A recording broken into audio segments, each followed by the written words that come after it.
আসসালামু আলাইকুম সুপ্রিয় দেশবাসী।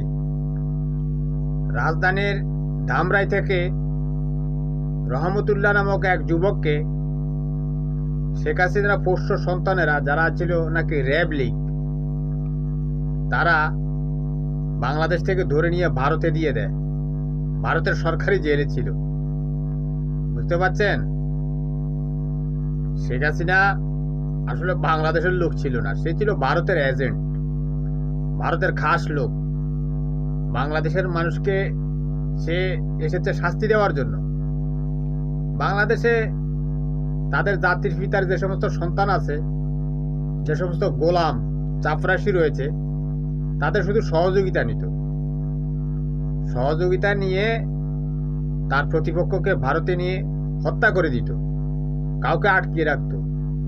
অনেকের আর্তনাদ হয়তো আমরা শুনছিও না।